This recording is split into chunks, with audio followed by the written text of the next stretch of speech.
예, 지난주일 오후에 찬양위원회 헌신예배를 드렸습니다. 강사 한 분을 모시고 그분이 1부 예배 설교도 해주시고 또 이어지는 2부 세미나의 강사도 맡아서 수고하셨습니다. 대체적으로 이럴 경우에는 1부 예배 드리고 난 뒤에 해당되지 아니하는 그런 성도들은 자리를 뜹니다. 그런데 지난주일은 정말 예외였습니다. 한 번도 자리를 뜨지 않는 것입니다. 그리고 모두가 다 2부 세미나까지 참석하시는 것 아닙니까? 담임 목사인 제가 좀 간곡하게 부탁했기 때문일까요? 아니면은 강사 되시는 목사님이 배꼽을 잡을 만한 그런 재미있는 예화나 웃음을 유발하는 제스처를 그분이 사용했을까요? 아니면은 사자우를 토하는 그런 메시지였기 때문일까요? 제가 뒤에 피드백을 좀 받아보니 그날 참석한 분들이 다들 좋았다고, 정말 좋았다고 하는 그런 얘기들을 제가 듣고 있습니다. 그날 제가 1, 2부 함께 참석하면서 제 개인적으로 인상 깊게 느꼈던 것 하나 있습니다. 그것은 강사 목사님이 톤을 높이지 않는다라는 것이었습니다. 그분은 목소리를 크게 하지 않았습니다. 하지만 청중들이 전부 다 강대상을 집중하는 것이 아닙니까? 물론 와닿는 아주 진지하게 말씀을 전하시는 그런 모습들이 많은 성도들에게 공감을 일으켰다고 생각합니다. 그런데 저는 엉뚱하게 다른 부분을 제가 생각하고 있었습니다. 아하, 큰 소리 내지 않아도 내용 있는 메시지를 전하니까 모두 다 말씀에 집중하는구나. 얼마 전에 제 손자가 이 예배에 참석을 했습니다. 예배에 참석하고 이제 먼저 가고 저는 이제 오후 예배 마치고 이렇게 집에 들어가니까 제 손자가 하는 얘기가 할아버지 오늘 정말 멋있었어요. 설교 정말 잘하셨어요. 그래서 칭찬해 주는 줄 알았어. 그런데 그 다음 말이 가관이었습니다. 그런데 할아버지 왜 그렇게 소리를 꽥꽥 질러요? 이 녀석이 제보고 이렇게 하는 거예요. 물론 사람마다 성향이 다르지 않습니까? 조용기 스타일이 있는가 하면 옥하름 스타일도 있고요. 또 장경동 스타일이 있는가 하면 이찬수 스타일도 있습니다. 서로 조금씩 다를 뿐이지 틀린 것은 아니지 않습니까? 또 이 성향이라는 것, 습관이라는 것, 이건 쉽게 바뀌지 않습니다. 하지만 저는 오늘 하루만이라도 지난주일 그 강사분처럼 목소리를 최대한 낮추어서 그야말로 조곤조곤 제가 한번 준비한 말씀을 전해보려고 결심을 하고 이 자리에 섰습니다. 그 이유 중에 또 하나가 있습니다. 우리가 음향시설을 대폭 보완을 했습니다. 성능이 정말 개선이 되었는지, 그래서 전하는 자나 말씀을 받는 자가 아주 편안하게 또 말씀을 전하고 또 들을 수가 있는지, 어느 정도 보완이 됐는지, 이것도 오늘 좀 테스트를 해야 합니다. 왜냐하면 지금 전문가들이 계속 이 공간을 돌면서 어느 쪽에 소리가 어떻게 나는지, 또 음향의 맑기는 어떠한지 지금 계속해서 점검을 하고 있기 때문입니다. 그런데 여러분, 제 스타일이 어디로 갑니까? 혹시 설교 중간에 제가 빽 소리를 지르면 저 옥 목사 스타일이야, 그렇게 여러분들이 이해하시고 넘겨주시기 바랍니다. 혹시 저를 바라보면서 눈을 쫑긋 하시면 내 목소리가 또 나도 모르게 올라갔구나, 그렇게 생각하며 즉시 고치겠습니다. 지난 주간에 우리가 갈라디아서 6장 6절 말씀을 집중적으로 나눈 바 있습니다. 우리 그 6절을 한 번 더 읽어보겠습니다. 시작. 가르침을 받는 자는 말씀을 가르치는 자와 모든 좋은 것을 함께 하라. 이 6절은 자칫하면은 오해받을 수 있는 소지가 있습니다.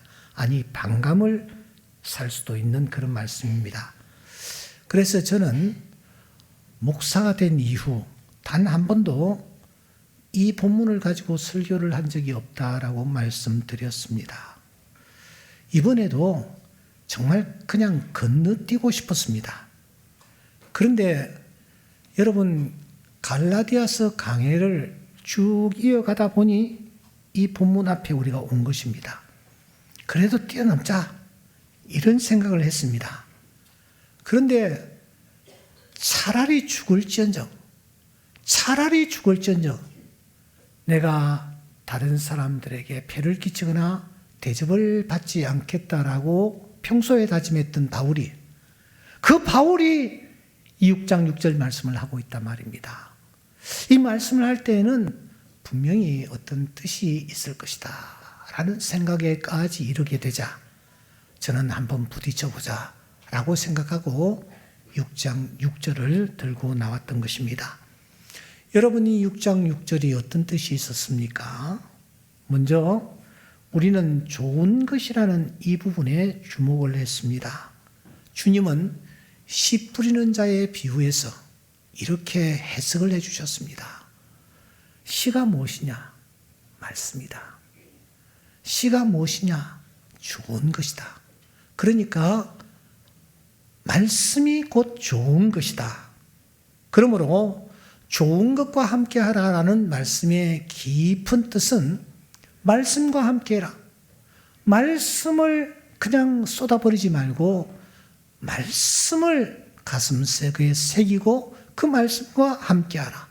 바로 그것이 좋은 것과 함께하라라는 뜻이 담고 있는 메시지다. 마치 베레아 성도들처럼 말입니다.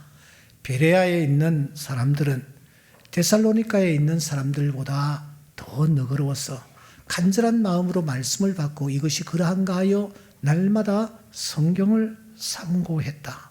바로 이런 태도인 것입니다. 베레아의 성도들은 하나님의 말씀을 간절한 마음으로 받았답니다. 또 그것이 정말 그러한가 하여 날마다 하나님의 말씀을 상고했다라는 것입니다.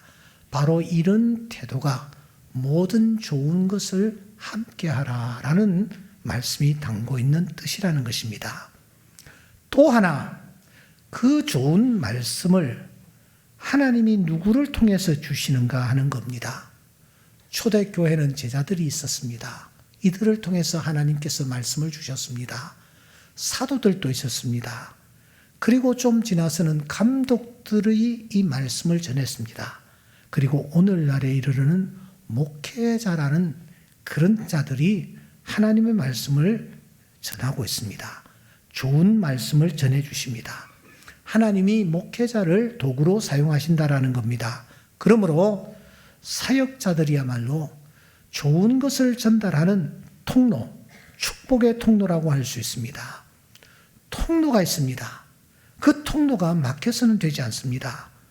통로가 막히면 좋은 것이 전달될 수가 없기 때문입니다. 그러므로 통로의 역할을 감당하고 있는 사역자들과 좋은 관계를 유지하라는 것입니다. 이것이 좋은 것을 함께하라라는 말씀이 담고 있는 또 하나의 뜻인 것입니다. 여러분 정리하십시다. 좋은 시인 말씀, 이 말씀과 늘 함께하고 그 말씀을 책임지라며 영혼의 양식으로 삼는 것입니다. 더 나아가 말씀의 통로, 축복의 통로라고 할 수 있는 사역자들과 여러분 서로 좋은 교통을 하고 소통을 하고 좋은 관계를 유지하는 것, 그것이 바로 이 6절이 담고 있는 메시지의 핵심인 것입니다. 여러분들은 어떠합니까? 좋은 것과 함께하고 있습니까? 그런데 이 6절 다음에 이제 7절이 이어지고 있는데 이 7절 말씀이 대단히 중요합니다. 성경 속에서 우리는 장이라는 부분을 만나죠. 1장, 2장, 3장. 그 안에 또 절이라는 것이 있습니다. 그런데 여러분, 장과 절보다 더 중요한 것이 있다라는 사실을 혹시 아십니까? 장도 중요하고 절도 중요합니다. 그런데 절과 절 사이에 또 하나의 표시가 있습니다. 여러분, 성경을 한번 보시기 바랍니다. 동그라미가 있어요. 동그라미.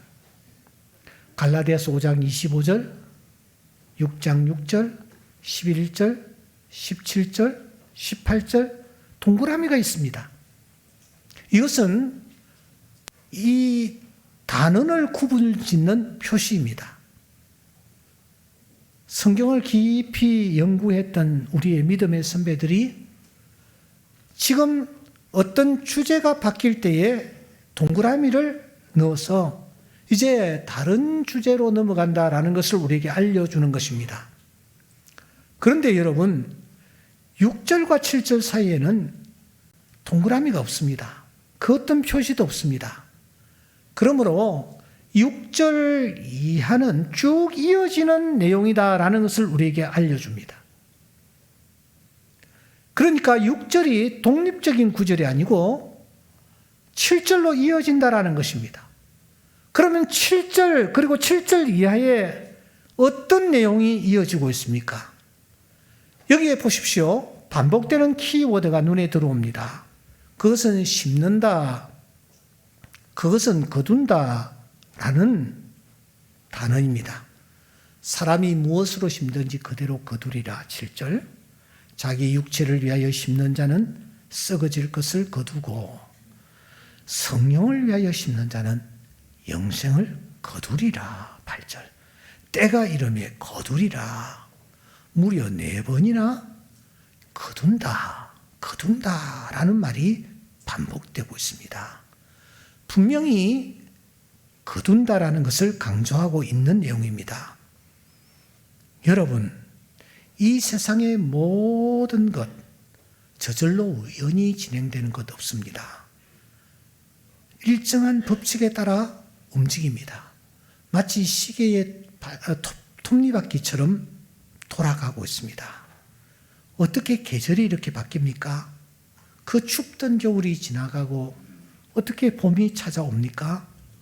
어떻게 낮과 밤이 일정하게 계속 바뀌고 있습니까? 지구는 둥글다고 하는데 반대편에 있는 사람들이 떨어지지 않고 어떻게 붙어 있습니까? 그 많은 바닷물이 우주를 향해서 쏟아질 법한데 쏟아지지 않고 있습니다. 우리가 살고 있는 이 북반구는 지금 겨울인데 호주 같은 남반부는 여름이랍니다. 어떻게 여름입니까? 이 모든 것이 특별한 법칙에 의해 움직이기 때문입니다. 뉴턴이 어느 날 사과가 떨어지는 것을 보고 만유인력의 법칙을 발견했답니다. 질량 간에는 서로 끌어당기는 힘이 있다. 큰 질량이 그런데 작은 질량을 끌어당긴다 하는 법칙입니다. 이 법칙은 하나님이 우주를 창조하실 때 이미 만들어 놓으신 것입니다. 그런데 뒤늦게, 그것도 아주 뒤늦게 1687년에 이 뉴턴이 발견한 것뿐입니다. 창조주 하나님은 우주를 창조하실 때 지구의 공전과 자전 그리고 중력을 위시한 헤아릴 수 없는 법칙을 만드셨습니다. 그리고 그 법칙을 통하여 지금 우주를 통치하고 계십니다. 그리고 우리의 생명을 보존하시는 것입니다. 여러분, 이 모든 법칙들 가운데서 인간이 만든 것이 있습니까? 그 중에 하나라도 인간이 바꿀 수 있는 것은 있습니까? 내가 생각할 때에 이 법칙은 별로 중요하지 않아. 불편해. 그래서 내가 내 뜻대로 바꿀 수가 있습니까? 하나도 없습니다. 인간은 하나님이 만드신 그 법칙에 다만 순응해야 하는 것입니다. 만일 우리가 그 법칙을 어기고 대적한다면 그에게 찾아오는 것은 불행이요, 죽음이요, 파멸뿐입니다. 잘 들으세요. 영적 세계에도 이 공전의 법칙, 자전의 법칙과 맞먹는 중요한 법칙, 하나님께서 만들어 놓으셨습니다. 거절할 수 없는 법칙입니다. 그 법칙이 무엇인지 아십니까? 죄 지은 자는 반드시 죽는다 하는 법칙입니다. 한번 따라해 보십시다. 죄 지은 자는 반드시 죽는다. 이것이 하나님이 제정해 놓으신 영적 법칙 제1호입니다. 하나님은 아무리 작고 보잘것없는 죄일지라도, 먼지같이 보이지도 않는 죄일지라도 죄를 지은 자는 반드시 죽는다라는 법칙을 제정하셨습니다. 내가 먹는 날에는 반드시 죽으리라. 흙이니 흙으로 돌아갈 것이니라. 모든 육체가 다 함께 죽으며 사람은 흙으로 돌아가리라. 죄 지은 자는 반드시 죽는다 하는 이 법칙은 중력의 법칙, 지구 공전의 법칙, 자전의 법칙, 만윤리의 법칙과 똑같은 영적 법칙입니다. 죄를 지은 자는 반드시 죽습니다. 영원한 사망에 처합니다. 죄를 지은 자는 하나님과 공존할 수가 없습니다. 죄를 짓는 순간 하나님과 원수가 되기 때문입니다. 이 영적 법칙을 누가 제정하셨습니까?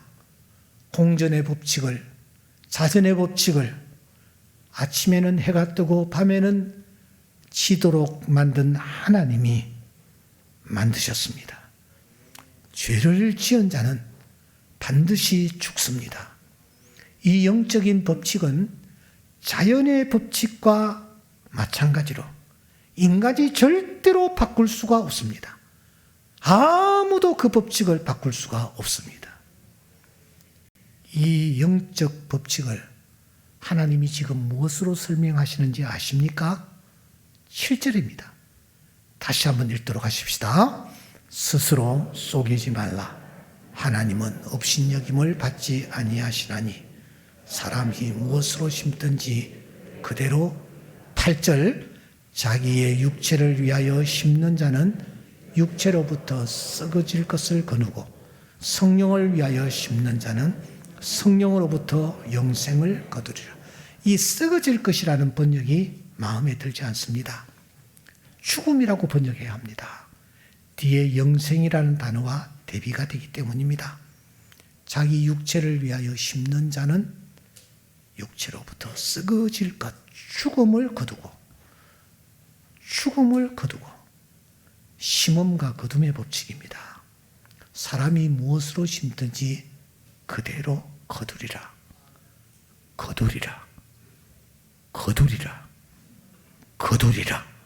사중 강조입니다.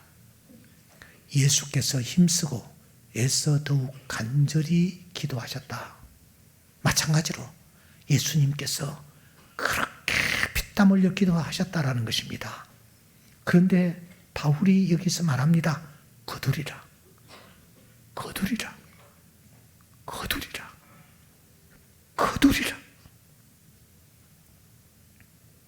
반드시 이루어진다라는 것입니다.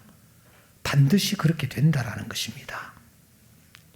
이 영적인 법칙을 바울은 농부에 빗대어서 설명하고 있죠. 첫째, 우리 모두는 씨를 뿌리는 농부이다. 우리 하루하루의 삶은, 우리의 발걸음은 씨를 뿌리는 것이다. 내 말하는 것도, 내 행동하는 것도, 내 생각하는 것도, 내 태도도, 내 자세도, 내 결심도, 내가 누구를 만나는 것도 다 씨를 뿌리는 것이다. 여러분들은 지금 씨를 뿌리고 있습니다. 왜냐? 우리는 모두 다 씨를 뿌리는 농부이기 때문입니다. 어제도 씨를 뿌렸고 오늘 또 씨를 뿌리고 있습니다. 두 번째, 농부는 뿌린 것을 필히 거둡니다. 필히 뿌린 것을 거둡니다. 콩을 심어놓고 팥을 거둘 것이라고 기도해서는 되지 않습니다. 콩을 심었습니까? 콩을 거둡니다. 팥을 심었습니까? 반드시 팥을 거둡니다. 그야말로 콩 심은 데 콩 나고 팥 심은 데 팥 난다는 속담 그대로입니다. 심은 것 거둡니다. 지금 무엇을 심고 계십니까? 거두게 될 것입니다. 셋째, 농부는 그러므로 좋은 씨를 뿌려야 합니다. 씨는 여러 가지가 있죠. 모양도 비슷합니다. 전혀 다르기까지 합니다. 가라지도 있습니다. 여러분, 이 씨를 뿌리되 좋은 씨를 뿌려야 합니다. 좋은 씨를 뿌리면 좋은 열매를 거둘 것입니다. 가라지를 뿌리면 필히 가라지를 거둘 것입니다. 왜? 하나님께서 심음과 거둠의 법칙을 우리에게 말씀하셨기 때문입니다. 그런데 오늘 우리 농부들인 오늘 우리는 두 가지에 항상 현혹이 됩니다. 아니, 사탄은 오늘 또 우리에게 찾아와 두 가지를 가지고 우리를 미혹합니다. 그게 무엇입니까? 7절을 다시 주목하십시다. 시작. 스스로 속이지 말라. 하나님은 업신여김을 받지 아니하시나니 사람이 무엇으로 심든지 그대로 거두리라. 첫째는 스스로를 속이는 것입니다. 자기를 위안하는 것입니다. 자기가 자기를 향하여 영적 마취를 걸기 시작합니다. 야, 난 괜찮을 거야. 난 그럴 리가 없어. 난 예외일 거야. 나는 문제가 되지 않을 거야. 이렇게 스스로를 위안하면서 씨를 뿌립니다. 이것은 스스로를 속이는 행위입니다. 마약 범죄가 여러분 급증하고 있죠. 유흥장에서, 캠핑장에서, 차량 안에서, 심지어 집 안에서 때와 장소를 가리지 않습니다.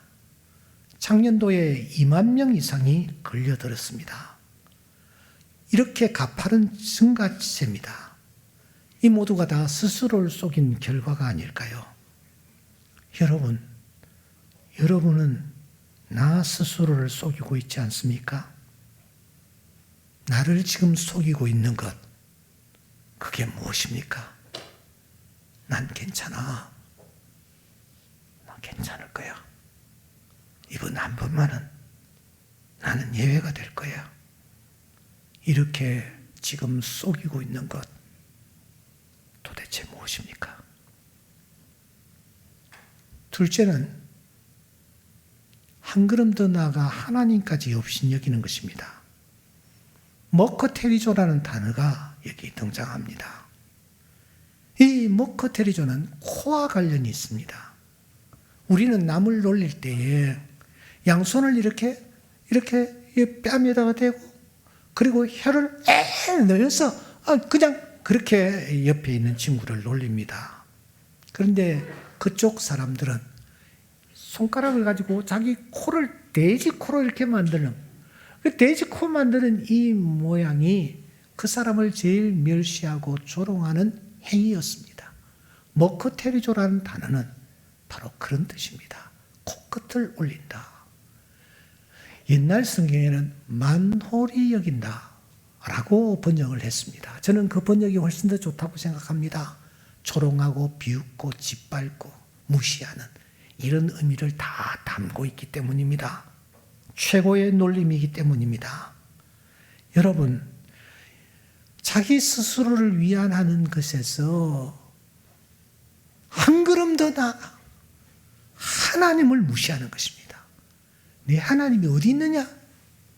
하면서 하나님을 조롱하는 자리에까지 이르는 것입니다.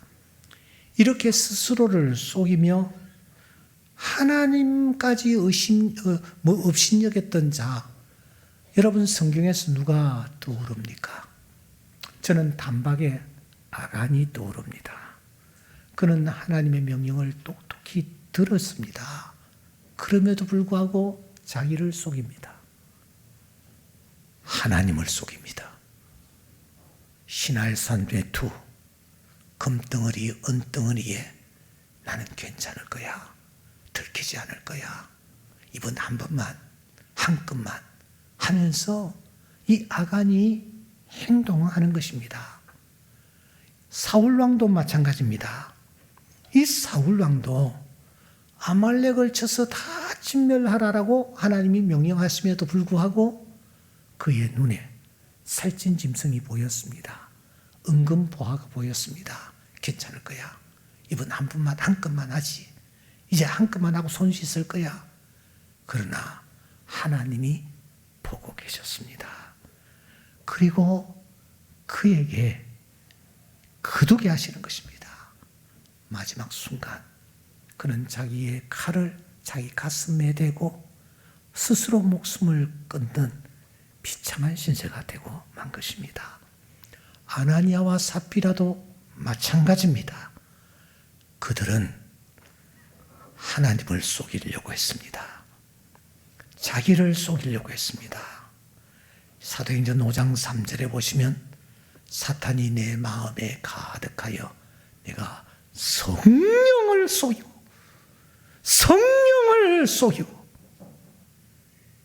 여러분 아간과 사울과 아나니아와 삽비라 뿐입니까? 이들만 스스로를 속이며 살았습니까? 이들만 하나님을 조롱하고 무시했습니까? 로마서 3장 23절에 보시면 모든 사람이 죄를 범했다. 그렇게 선언을 합니다. 5장 12절에 보니 모든 사람이 죄를 지었으며 사망이 모든 사람에게 이르렀다. 3장 9절에 보시면 다 죄 아래 있다고 우리가 이미 선언하였느니라. 의인은 없나니 한 사람도 없다. 우리는 다 양 같아서 그릇 행하여 각기 제 길로 갔다. 내가 아간이라는 거예요. 내가 사울왕이라는 것입니다. 내가 아나니아와 삽비라는 것입니다. 최근에 노자가 썼다라는 도덕경의 글귀 한 절이 회자되고 있죠. 그 글귀는 천망, 회해, 소위, 불루라는 단어입니다. 뜻풀이를 해보면 하늘의 그물은 크고 너무너무 넓어서 성긴 듯 하지만 듬성듬성한 듯 하지만 결코 놓치는 법이 없다라는 뜻이랍니다. 풀이하면 진실은 드러나는 힘이 있다. 그 힘은 지극히 강해서 아무리 문제를 덮으려고 해도 또 세월이 흘러도 그것은 반드시 드러나게 되어 있다. 여기에 하늘의 그물, 하나님의 그물입니다. 하나님이 쳐놓으신 그물이 있어요. 듬성듬성하여 얼마든지 빠져나갈 수 있는 것처럼 보이지만 절대로 그렇지 않습니다. 덮으려고 해도 세월을 보내도 그 하나님이 쳐놓으신 그물에 다 걸려드는 것입니다. 서울 강남구 폐쇄해로 CCTV 도시관제센터가 있습니다. 서울 시내에 여러분 CCTV가 엄청나게 많이 설치가 되어 있습니다. 그런데 7,243개랍니다.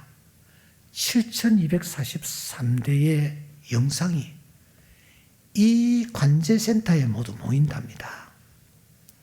그 영상을 관제 요원들이 모니터 6개씩 3개, 6개씩 다 펼쳐놓고 켜놓고 7,243개의 이 모니터를 전부 밤낮 없이 모니터링 하는 것입니다.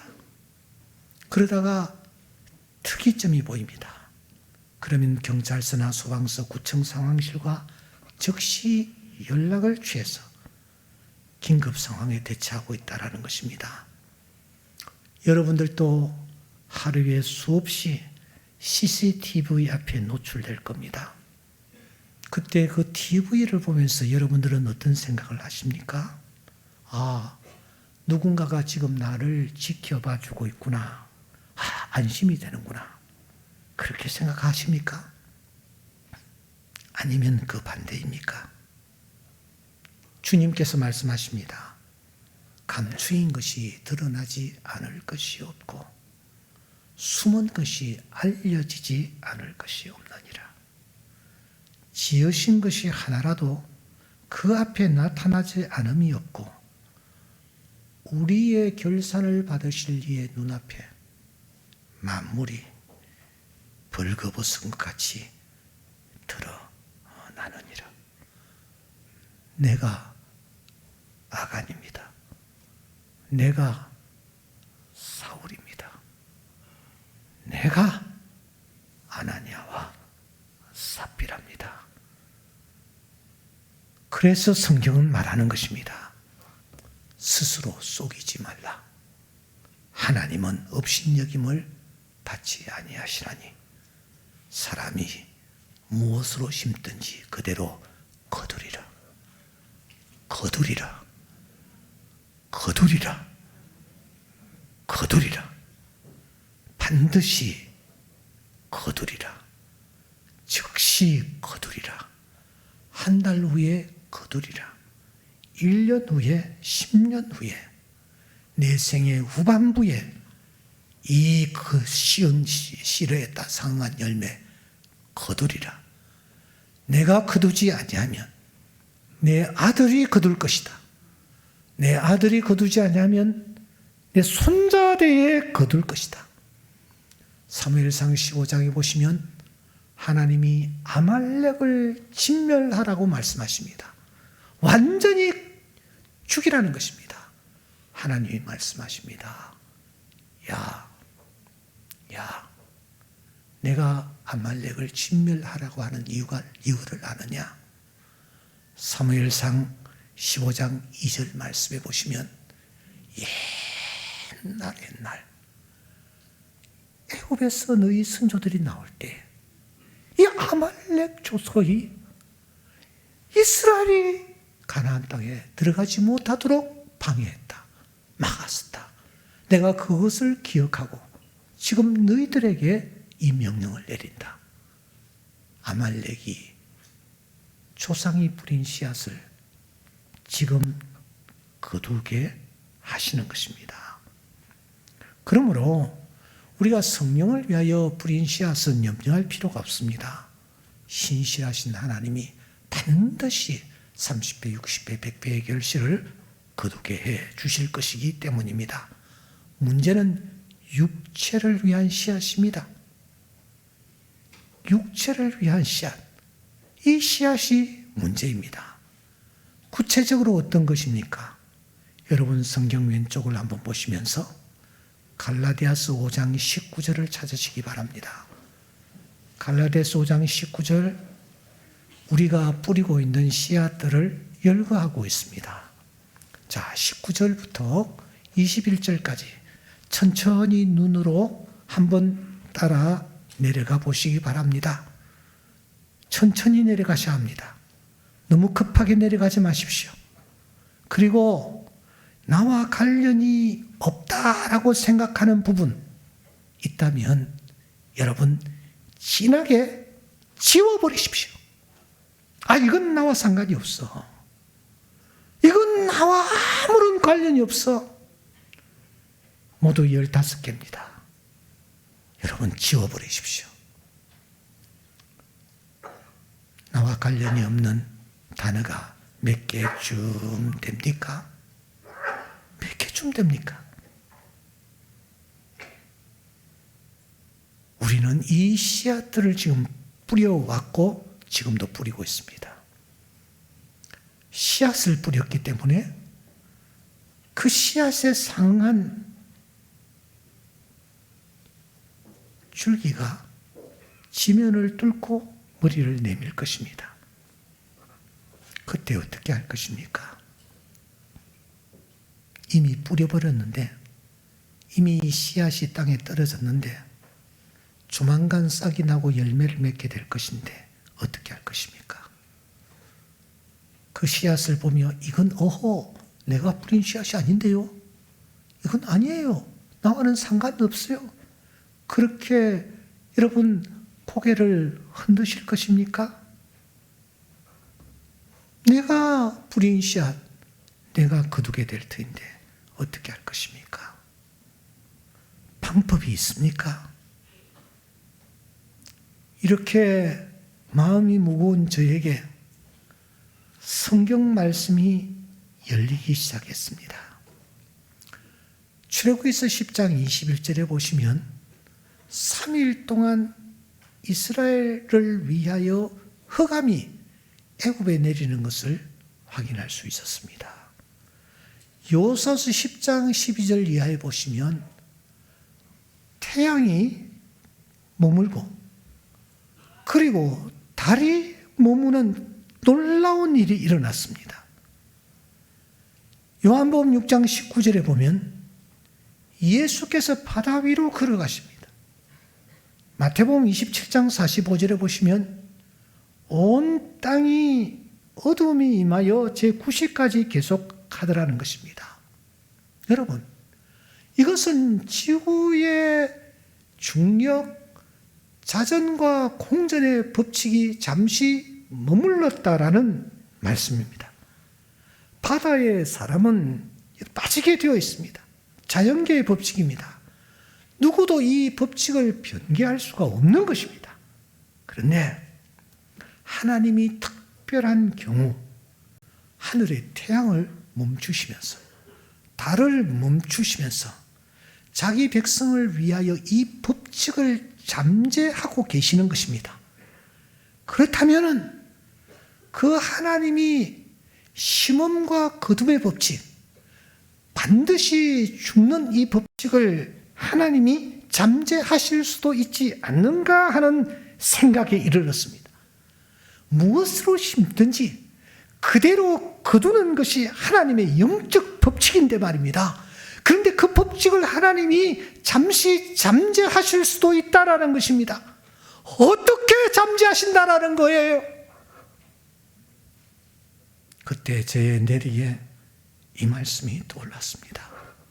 로마서 3장 25절입니다. 이 예수를, 다 같이 시작. 이 예수를 하나님이 그의 피로써 믿음으로 말미암는 화목제물로 세우셨으니 이는 하나님께서 길이 참으시는 중에 전에 지은 죄를 간과하심으로 자기의 의로우심을 나타내려. 여기에 두 가지 중요한 단어가 등장합니다. 하나는 길이 참는다, 오래 참는다 하는 단어, 또 하나는 간과하신다라는 단어입니다. 하나님이 심음과 거둠의 법칙으로 반드시 죄인을 죽이시는 하나님이, 죽는 자리에 이르시는 하나님이 그 하나님이 참으신대요. 길이 참으신대요. 참는다라는 말은 씨를 뿌렸는데 1년 후에는 그 열매를 거둬야 되는데 하나님이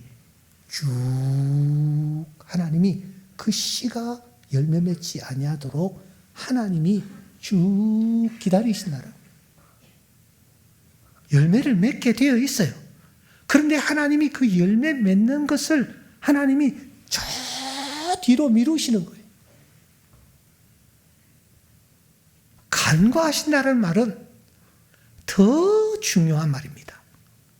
이 말은 하나님이 대충 보신다, 그냥 슬쩍 지나가신다, 이런 뜻입니다. 무슨 말입니까? 뿌린 씨가 자랍니다. 열매를 맺습니다. 맺는데 하나님이 내가 맺은 열매를 대충 보시는 것입니다. 하나님이 그냥 흘끗하고 지나가시는 거예요. 열매가 맺혔는데도 불구하고 하나님이 모른 채 하시는 것입니다. 우리 하나님이 오래 참으시는 거예요. 열매가 저 뒤에 맺히도록 하는 거예요. 하나님이 설령 열매가 맺히면 그 열매가 분명히 죽어야 할 열매인데 하나님이 대충 보시며 지나가는 겁니다. 누구를 보시면서? 나를 위하여 십자가에 피 흘려 돌아가신 주님을 보시면서 오래 참으시고 주님을 보시면서 간과하시는 것입니다. 아니, 덮어버리시는 것입니다. 속죄소를 궤 위에 얹고 내가 내게 줄 증거판을 궤 속에 넣어라. 덮어버리면, 여러분 부엌에서 일하시다가 불이 이렇게 붙으면 어떻게 합니까? 그때에 뭘 가지고 딱 덮어버리면 불이 꺼지는 거예요.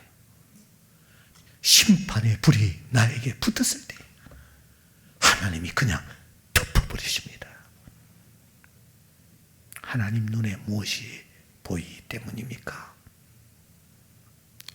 십자가에서 피 흘려 돌아가신 예수 그리스도, 그 예수 그리스도가 보이시기 때문에 오래 참으십니다.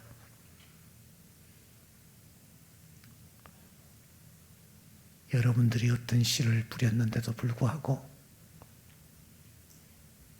아직 열매가 보이지 않고 열매가 나타나지 않습니까?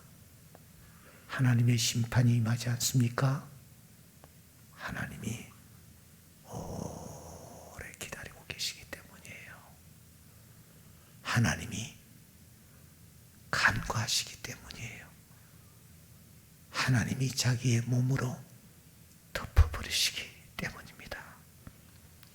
사랑하는 성도 여러분, 바울이 갈라디아서를 마무리하면서 심음과 거둠의 법칙을 언급한 이유가 무엇입니까? 그 사람들은 율법을 지킴으로 자기가 의에 이를 수 있다라고 생각하는 자들이었습니다. 하지만 율법 중에 작은 것 하나라도 부지 중에 범하고 지키지 아니하면 아무 소용이 없는 것입니다. 너희들이 아무리 율법을 지킨다 할지라도 너희들이 이미 뿌린 씨앗 어쩌지 못해 열매 맺게 되어 있어. 나는 이것을 뿌렸는데 저런 열매를 맺어놓으라고 변명이 안 통해. 방법은 오직 하나, 심판주이신 하나님이 오래 참아주시고 간과해 주시고 덮어주시는 것, 이것이 주님의 은혜요. 이 은혜 때문에 오늘의 너가 존재한다는 사실을 잊지 말아야 해요. 그래서 하나님은 예수 그리스도를 보시면서 이렇게 우리에게 말씀하시는 것입니다. 이사야 43장 25절에 보시면 나 곧 나는 나를 위하여 너의 허물을 도말하는 자니 너의 죄를 기억하지 아니하리라. 할렐루야! 할렐루야! 주님이 기억하지 아니하시는 것입니다. 오늘 말씀을 마무리하면서 우리 다 같이 또박또박 다시 한번 본문을 읽으면서 말씀을 마무리하십시다. 6장 7절입니다. 시작. 스스로 속이지 말라.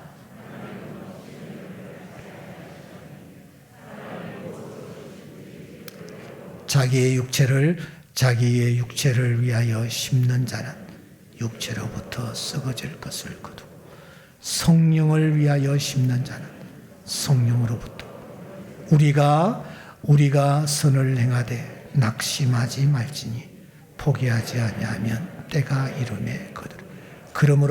그러므로 우리는 기회 있는 대로 모든 착한 일을 하되 더욱 믿음의 가정들에게 할지니라. 아멘. 다 외웠으면 좋겠지만 여러분 6장 7절 말씀은 꼭 외우시기 바랍니다. 스스로 속이지 말라. 하나님은 업신여김을 받지 아니하시나니 사람이 무엇으로 심든지 그대로 거두리라. 이 말씀을 깊이 새기십시오. 이 말씀과 함께 나아가십시오. 하나님은 절대로 속임을 당하시는 분이 아니십니다. 사람이 무엇으로 심든지 그대로 거두게 하시는 분이십니다. 오늘 내가 많이 신고 있는데도 불구하고 여러분 아직까지 내가 건재합니까? 살아있습니까? 하나님이 오래 참고 계시기 때문입니다. 하나님이 간과해 주시고 계시기 때문입니다. 이 하나님을 바라보면서 믿음의 경주를 경주해 나가는 우리 모두가 될 수 있기를 주의 이름으로 축원합니다. 기도하십시다.